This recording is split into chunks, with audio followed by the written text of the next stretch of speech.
Folks, the WNBA has a problem. We were made to cover up our XXXY shirts at this game. Wait, are you serious? Yes. They gave us shirts. They gave us T-shirts I threw mine. during overtime and told us we had to leave And this is for the girls. or cover our shirts up. This just happened.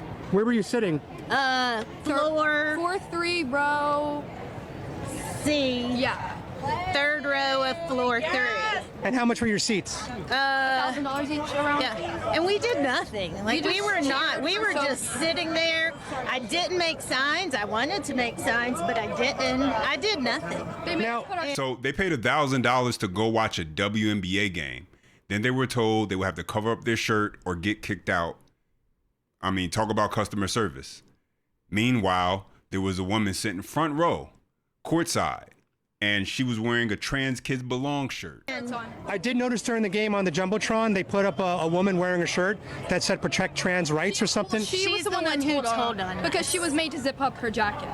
So she also had to zip up her jacket? But Yeah, she I did. think that's Bullshit too. She shouldn't have to. But they put her shirt on the Jumbotron. I know. It's almost like the message was made and they said now zip it up to make it seem like they're consistent, Yeah. but they never were. Yeah.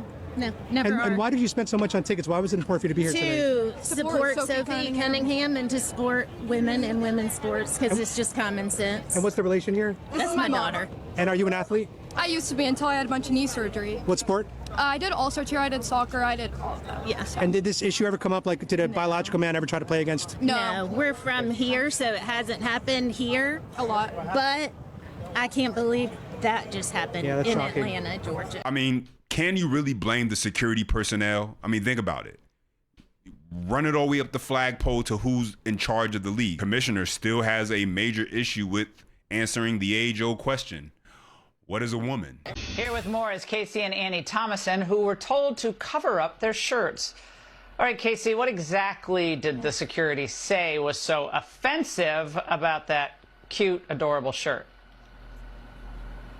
Well, he didn't know what was offensive about it. He said he didn't even understand, but since someone told on us and said that they were offensive, we had to, cover up, put on our Atlanta Dream shirts instead of our XXXY. I mean, isn't it funny in a very hypocritical way? I mean, that you have liberal women who constantly talk about how they want it to be all-inclusive. I mean, that's their whole argument here. They don't want to discriminate against trans women. Therefore, everyone's included until you don't agree with them. And you have the woman, as we know now, who is wearing her Trans Kids Belong shirt. She's the one who told on the two women wearing their XXXY chromosome shirts. It just seems like that inclusive thing kind of goes right out the window when you don't align with what they want you to believe in. Well, Annie, the wellness shirt, I'm sure that's all well and good, but I think the other one's a lot cooler. Annie, I mean, okay, you're a kid, all right? You're there having fun. Your mom is really generous to get you those tickets. You better have given her a big hug and kiss for that. So awesome that you're there. And yeah, I mean, that's an unbelievable gift. So you're there with your mom having fun. What goes through your mind as a young woman supporting female athletes that this would even come up? I was flabbergasted. It's the first time I've ever experienced anything like that, and I had no words except like, who's offended by a t-shirt at this point? Yeah. And who is offended by science? No, That's what we asked the security guard. Poor guy. I assume. I mean, it's not his fault. He's just doing what they tell him, right? It's like, poor guy. It's like, that's the worst short end of the stick, having to deliver this news. But the thing about this that's wild is that free speech extends to certain people in the arena, but not to you. Right. Casey, why is that? Right. Why? I mean, I don't know. I'm pretty sure we're like 90-10, 95-5 issue on men and women's sports, but that 5 or 10% is so loud against us, and it makes no sense. Like, common sense, people.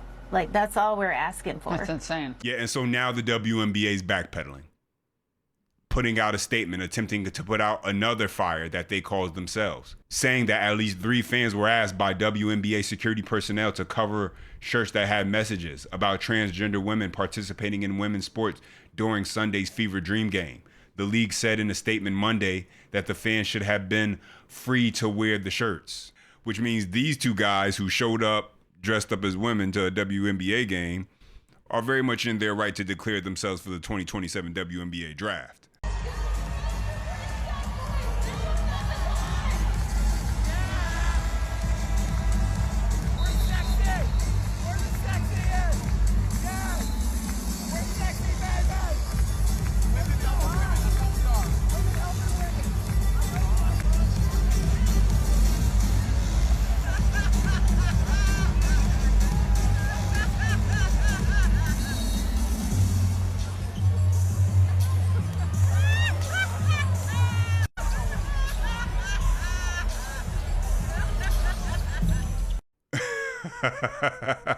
I mean, they got next, right? But this is what happens when you have a league with a commissioner. They put together a task force, and then that task force has to figure out how to define a woman. They come back empty-handed. This is what you end up with. And you'll have the WNBA, they come out and they say things like this, ladies and gentlemen. They don't want to be used as political pawns. Well, what they really mean to say is they don't want to be used as political pawns unless it actually fits their agenda. They only want to be able to push their far left ideology that they believe in, that they want to promote. Anything other than that, and you can kick rocks. I want to talk a little bit about your personal style of activism. You have an unprecedented slogan shirt collection. It's well documented. It will be in a museum in Minneapolis at some point after your retirement. It's except I can't even imagine how big your closet is. It just would be perfectly reasonable for you, and most people do, to just like wear a suit. Why don't you? You know, post-COVID, who wanted to go back to wearing suits? I look at some of the pictures and how silly I looked. Wearing suits and heels. It was actually that decision of post-COVID of what were we going to do? We weren't wearing those things anymore. And so how could I rock my new style? I want people to be seen, feel seen, heard. And there's just so many things that we could really champion for women and other marginalized groups. And I just started doing that. And I just heard from so many people what it meant to them. And so we've continued that. And so really what this is, the more you think about it, WNBA has no problem with being used for political purposes. No, it just depends on what the political purpose is. Now, they'll lie and tell you that they don't want to be used as political pawns, but clearly that's not true. You wear an XXXY chromosome shirt, you're sure to be told to cover up and quite possibly even get kicked out, as we saw those 2 women did. But, I mean, hey, even the coaches, they're walking around in Black Lives Matter shirts, Trans Kids Belong shirts. I mean, the messaging is very clear, ladies and gentlemen, on what they stand for and what they want to promote versus what they do not want any part of. And they want you to go along with their reality. And if you don't, then yeah, you can go ahead and hit the bricks. There we go. Yeah, and so what the league is doing right now is they're backing themselves into a corner. And they're going to have to so what the league is doing right now is they're backing themselves into a corner. And it's not going to end well because they're going to have to eventually answer the question of what a woman is. They're going to have to define it or stand on what they want everyone to believe. And since you have NBA players now who are throwing their hat into the ring as far as WNBA drafts, a real definitive response is going to have to happen sooner or later. Now listen to me very carefully. So far, I have spoken with 2 former NBA players, 3 G League players, and 3 European players. They have all said that if the WNBA won't change the rules, we are ready to join the movements and we are considering coming out as women and putting our names in the 2027 WNBA draft. Hear me out. The NBA G League pays players $45,000 a year, while the WNBA top players earn $1.4 million. those men could earn an extra $1,355,000 a year by just identifying as women. Rules are rules. Listen, one thing they won't be able to do is blame these men for entering the draft. Because, well, that would be defining what a woman is and what a woman isn't by discriminating against men who are former NBA players, G League players, whatever, college players, rec league players, whoever. Hey, if you are to discriminate against them or say that they're making a mockery of your sport, I mean, that's basically saying, hey, we are saying what a woman is and what a woman isn't, which is the literal thing they've been avoiding this entire time.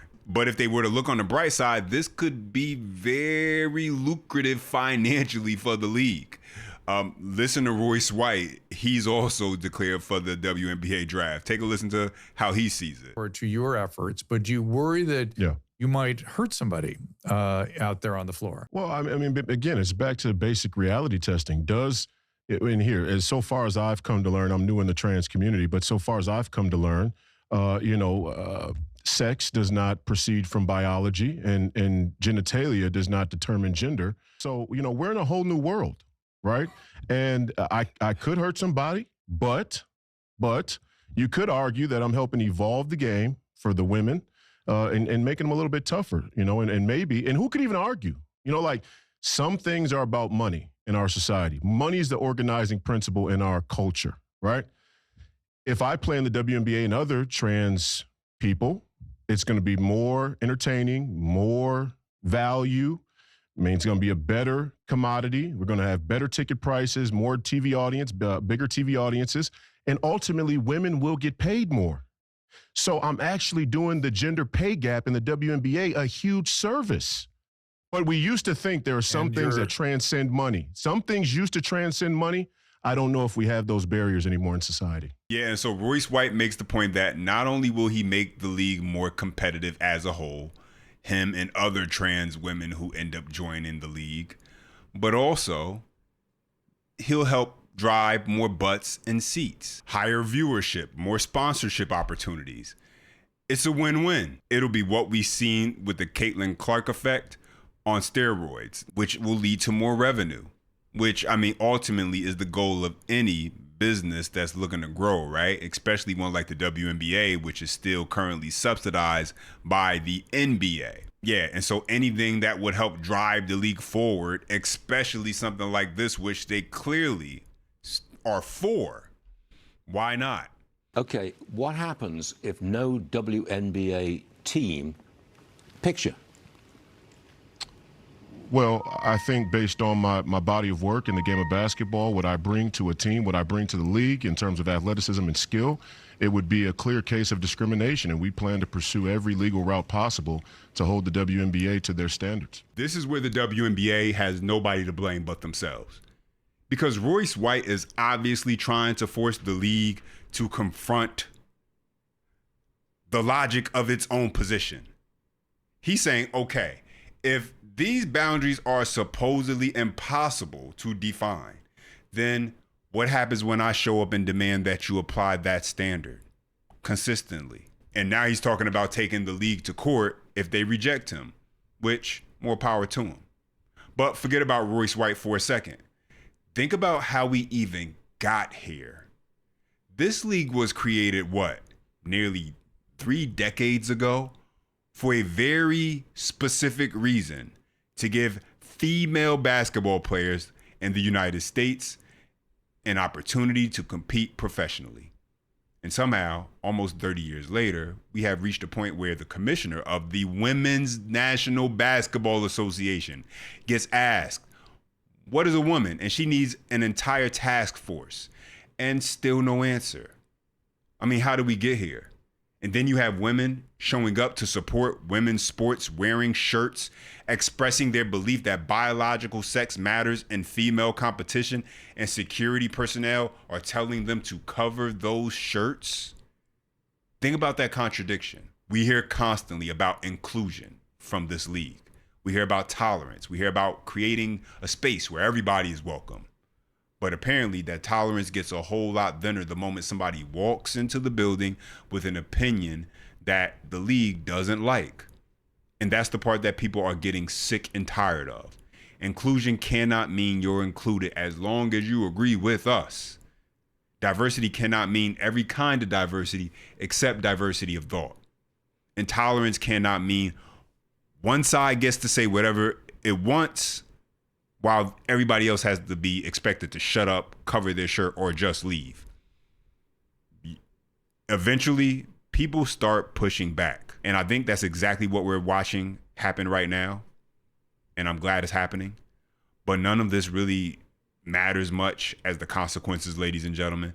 Institutions generally don't change because somebody posted an angry tweet. They change when their decisions begin creating real life consequences.